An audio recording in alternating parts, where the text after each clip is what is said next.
This is Show Up as a Leader, a show from People Forward Network, helping you maximize your positive impact on the world by becoming your best, fully authentic self. Hey there, everybody. It's Rosie. My friends from Vital Work, Rebecca Johnson and Natalie Johnson, passionately help leaders and teams function at full capacity. This new series, Energy, Connection, and Courage at Work, breaks down those three elements essential to a thriving workplace. Take a listen. Hey, everybody. Welcome to Energy, Connection, and Courage at Work. I'm Rebecca. And I'm Natalie. And we are here today with our friend and colleague, Lorraine Williams. Hi, guys. Lorraine and Natalie and I are going to have a great conversation today with you about empathy. And I'm going to first define it so we're all on the same page in terms of what we're talking about, because the more that we do this work around energy, connection, and courage, the more we realize that empathy is really the foundation of making all conversations and relationships go better. And also, most of us don't have a real good handle on what empathy is and what it isn't. So just to kick us off, empathy as the way, in terms of the way we define it, is leaving other people feeling felt. It's making space for other people's emotions without needing to judge them or dismiss them. And it's listening to other people and believing their truth, even if it isn't your truth or it wouldn't be your truth in that situation. So, Lorraine, what I love about today's conversation is that we thought about working together with you on this conversation because a couple of years ago, we heard you say something like that when you were a younger professional, you didn't have a lot of self-awareness and didn't practice empathy, and that's been kind of part of your life's journey. So I wondered if you could tell us that story. I didn't have a lot of empathy as a young adult, and I paid for it. So I would say that for me, empathy begins with awareness, right? So being aware of how you show up, being aware of your surroundings.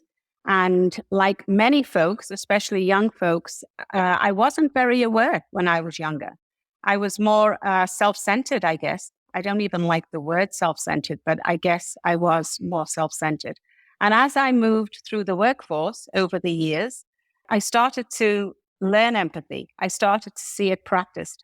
And I saw the results that one would get from being empathetic.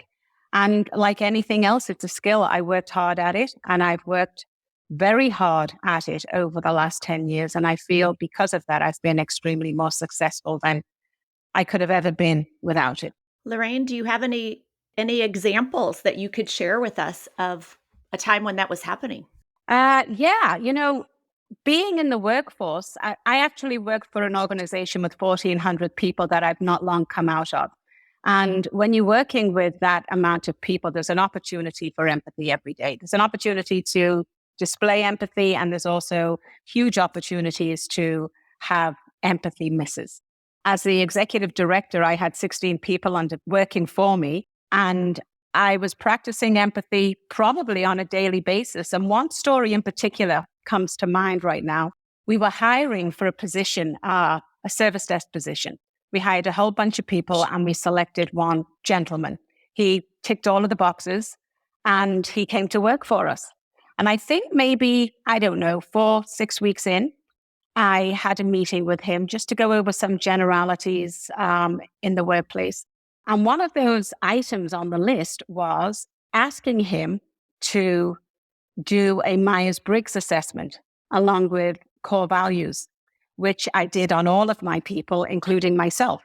It's a great starting point, right? It takes the guessing out of things. And he looked at me and said, well, I'd rather not. I respectfully decline. Well, 10 years ago, I know I probably would have said something along the lines of, okay, next, and gone on and looked for the next person and told him if he respectfully declined, then he'd probably need to find a job elsewhere. But that's not the case today. I was able to take a deep breath and step back and realize that something was going on with this individual. So I gave him space. And I remember saying something to the effect that, okay, all right, well, I'm thinking there's a good reason why you're respectfully declining. And maybe we can talk about that. It would be nice if we can discuss it more within the next 24 to 48 hours. And he seemed calm enough. And the very next day, he came knocking at my office door and said he was ready to talk. And again, I was willing to sit and really listen to this individual to understand where he was actually coming from. And he explained to me in great detail that he had come from an employment that was extremely toxic and manipulative. And he'd made a vow to himself that from this point forth, he was going to share as little as possible about himself with anybody in the workforce. So that's where that came from. I went on to explain to him that it was very different where he worked now, and we were a team, and we certainly were not toxic. However, it was going to take time for him to realize that. So I was going to give him time, and I asked him if he would be willing to work with the individuals and address this item in 6 months, I think we said. And 6 months came, and I approached him, and he was like a very different person altogether. I remember him walking into my office, and I asked him about the Myers-Briggs, and his response was so different than the first day. He said something like, "Oh, yeah, of course, I'll do it. Send me the paperwork." So that was due to leading in and realizing that somebody had an issue, and it was up to me to figure out what it was and give them a container in which to express themselves. And I found things like that happening almost daily with individuals. Lorraine, that's such a good way to put it. I love that phrase that you just used, which is to provide a container for people to, what did you just say? Process their experience or experience their emotions or something. I love this idea of empathy being the ability to create a container between you and I where you can experience whatever you're experiencing without judgment and without me having to dismiss it or move you through it too quickly. And the gift from that was he and I had a really good connection. It creates connection, right? So we know empathy fuels connection. And afterwards, we had a really good relationship. So not only is being empathetic kind, of course it's being kind, and I think we owe it to people, but if you want good results, then show empathy. Lorraine, one of the things I hear, I think loud and clear in your story is a lot of self-awareness, and self-awareness in that moment where you're speaking with a person, asking them to complete an assessment, and they say no. And maybe your first reactive instinct was, well, guess you're not a good candidate for this job, or you're out of line. But in that moment, you had enough self-awareness to know maybe that's not going to serve us well. And maybe I need to give this person some space to think about it and seek to understand. And it makes me really curious about, was there ever a time where that self-awareness didn't exist? And maybe you had a lesson in, wow, that didn't work out very well. And maybe having self-awareness and empathy in that situation could have served me. But I learned from the experience that my lack of self-awareness didn't serve me well. Oh, I think there were many occasions where I didn't show empathy and the results were bad or not so good. One that comes to mind right now is my meetings. So we would have a Teams meeting on a weekly basis. And for many years, every Wednesday, we'd have a Teams meeting. I was the head of the table, and we'd have 16 people around the table.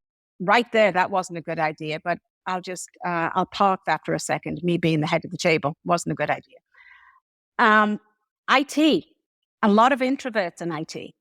And I just happen not to be an introvert, right? I'm an extrovert. So I would ask questions. And when I would hear nothing but silence, I would find myself getting really frustrated. And I would make comments like, okay, guys, don't all speak at once. Well, it got me absolutely nowhere. I mean, when you really understand people and you start to understand who you are, who other people are, different experiences, and you build space for people, oh my goodness, I look back and I think of those times and the cringeworthy times, right? I cringe at the thought of saying that to individuals. Did I get results? Of course I didn't. I just get more silence. So I would find things happen like that on a daily basis. And as I got older, hopefully I'd like to think I got wiser and my self-awareness muscle grew stronger. And I started to practice at the beginning of almost any interaction. Take a few seconds and just fractions of a second to think, what am I doing? Am I listening? Am I leaning in? Am I reading the room? And those seconds, those fractions of a second will pay off in ACEs every single time. Lorraine, one of the things that often comes up for people in our trainings is that people can begin to see the value of empathy, even people who aren't, naturally good at empathy. But one of the things that comes up for a lot of people is that empathy is easier to practice when it's someone you like or respect or admire, but harder to practice when you're in an interaction with someone who gets under your skin or kind of rubs you the wrong way. We all have those people. So I'm curious, what do you do when you're finding it hard to connect with empathy with someone who kind of gets under your skin or rubs you the wrong way, or whose perspective is just very different than yours? Yeah, that's. I think that's hard for all of us, right? Because, well, it's tough when you're working with somebody or talking to somebody who you don't connect with initially, and it's harder to connect with. I have a mantra when I go into conversations, and as I just pointed out before, I ask myself, am I being aware? Am I listening to understand? Right. So, am I listening to understand? And the end result is understanding. I want to understand this person, not necessarily agree. Agreement's low on my list in a lot of cases, but understanding is key. And if I feel that I'm getting nowhere with the individual, because one party can be showing empathy while the other party isn't. So sometimes it's a total mismatch. But if I find I'm not getting anywhere, I'll try to take a pause and just allow the other person to talk. We don't have to agree with the other party. But I think for me, in displaying empathy, understanding is everything. I love the idea that you can practice empathy and not agree at the same time. Yes, it's important. I'm really learning myself in listening to Lorraine, and I'm curious about, Lorraine, how do you know when you've reached a point where you say, I don't agree, but I now understand? Like, does something happen within you, within the other person? Is it a feeling? Is it like, how do you know when you've reached that point of understanding? It's interesting because I don't always know when I've reached that point, but in most cases, again, it's practice.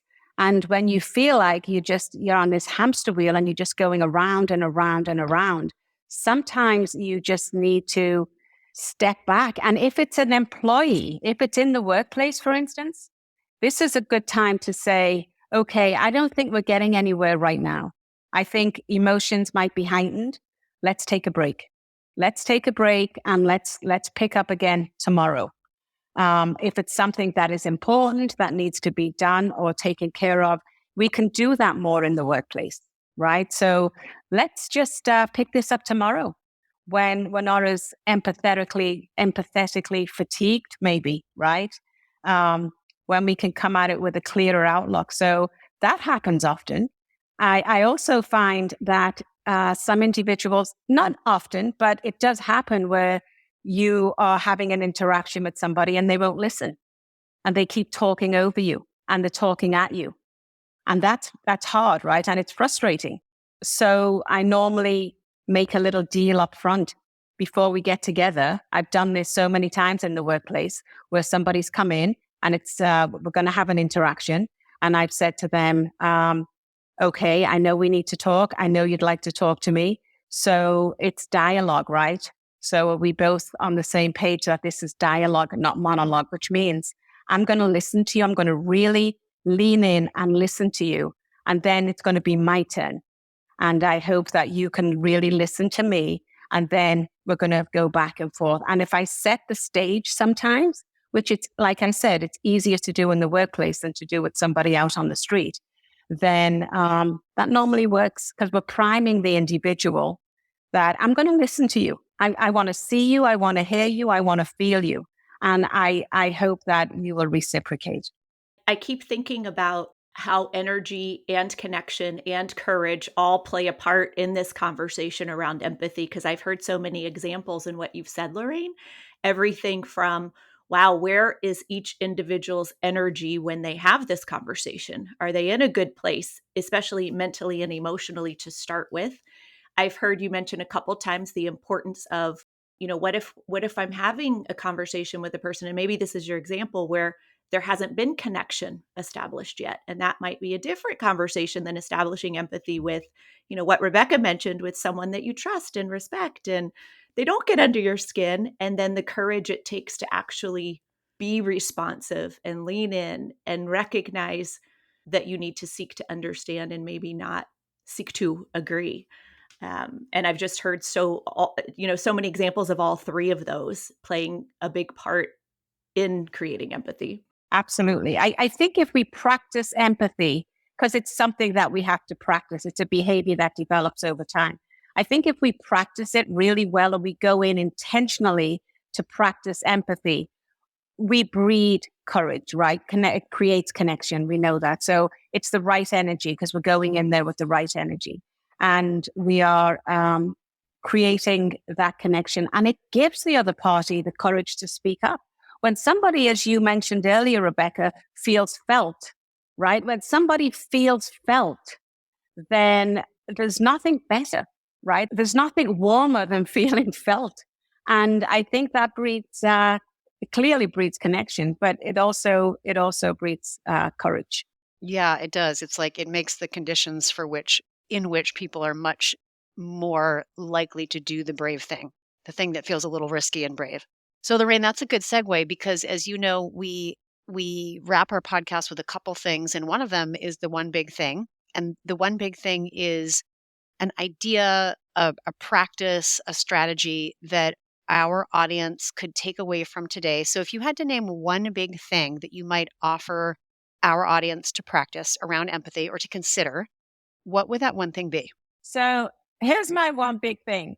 Before you go into an interaction or a conversation, think beforehand and ask yourself, what emotion am I going in with? Am I being aware? Am I willing to listen to the other individual, to listen to understand, right? And that was 2 points, by the way. Point number 3 is have the end result in mind, which is understanding. So to be aware, to listen, and to go in with the end result being understanding the other individual. And I would say if you do that prior to every conversation, you are practicing empathy. I love that. The end aim here is understanding. It's not agreement and it's not being right. My end goal is understanding. Love it. All right. Well, that brings us to my favorite part of the show, and we don't have a good name for this. It used to be the secret or the interesting tidbit, which Natalie said sounds like something her great grandmother would say, or what I don't know what the name of it is. But Lorraine, this is the part in our podcast where we each share something about ourselves that most other people don't know. It could be something big, something little, something funny, something serious. I'm happy to go first. Well, because I was thinking about this morning, and I'm going to give a little bit of a twist to this because it's certainly something interesting that people don't know, but it's not really a fact about me. It's something that I've noticed is happening lately, and I don't know why it's happening, but I like it so much. And it has to do with travel. Rebecca and I were just talking about before we got on the podcast that we were both struggling with travel and getting in at both got in at midnight last night and had to drive home. And I've had a lot of issues happening lately with flights delayed and flights canceled, and I might miss my layover. And something that has been happening right alongside with all of that unexpected stress that's happening is I've noticed different companies are going above and beyond in trying to serve their customers. So, for example, a couple of weeks ago, just out of the blue, I think, Lorraine, I told you about this. I'm checking into a Hyatt to go work for one of our clients. And I don't know why, but they upgraded me to the penthouse suite and brought me wine and champagne and cheese and meat. I was like, what is this? I'm not asking any questions. I had a living room and an office and all of this. The other thing that happened this week was I was landing in Houston on a layover, and I was going to have to sprint to make my connection. And I knew I was going to have to sprint. And as we land and I'm trying to get through people, and they said, you're only one gate away. You might make it. You might make it. I get a text from the airline that says, breathe, take a breath. We're holding the flight for you. I was like, what? You're holding the flight for me? And then the other thing that happened is right after that happened, and they held the flight for me. And I love that they led with, take a breath, breathe. We're holding the flight for you. I check into my hotel that night, much later than expected, and they said, congratulations, you're our elite member of the day. And they hand me this card that says, we appreciate you. We welcome you. It was in San Antonio, and they drew this picture and they said, go to the bar and have 2 drinks on us. I'm like, Wow. what is happening? Like, That's beautiful. So it's beautiful. And it's also like, wow, I've been trying to lean in, and I took pictures of all these things. I'm like, why all these nice things are happening right alongside all this stress? And it just really changes the way I feel about travel. And I thought that was interesting because it's all happened so recently to me. And I hope I didn't break the spell by sharing it today. I hope it keeps happening. That's the universe providing balance and just giving you the same thing that you put out into the world. That's beautiful. Which is goodness. Mine's a lot simpler than that. Mine is that David and I got bees. Oh, yes. Natalie knows this, but nobody else does. I won't say long, but we got our first little colony of bees, and they're in our backyard in their hive that Dave built. And it's so cool. And I'm learning so much about bees and honey. And for those of you listening, if you don't know how amazing bees are, just go do some quick research. They're awesome little creatures. We call them the gals because most of the worker bees are girls, I think. Gals. Yeah, I love that. I love that. Yeah, that is the way it is. And I love it. Yeah. Well, mine's probably boring compared to both of you. I'm pretty nomadic. I would say nomadic. And I don't know if a lot of people know this, but I was born in the UK and I lived in the UK through my adult life. And then I moved to Germany and lived there for 17 years. So, it's interesting because when people hear that, they go, really? You were in Germany for 17 years? That's a long time. Do you speak German, Lorraine? Ja, ich spreche Deutsch. Yeah, I do. Yeah. Oh, I did not know it. So there you go. Maybe that's my one thing that, I speak German. Hey, can you close out the podcast by saying like goodbye, everybody, or goodbye all or something in German? So vielen Dank und bis nächstes Mal. Auf Wiedersehen. Yay! Love it. Thanks, Lorraine. Yeah, thank you guys. It was a pleasure. Yeah. It was lovely being here. I'm Rosie Ward, and this is Show Up as a Leader. To learn more, head over to peopleforwardnetwork.com and, of course, hit that follow button.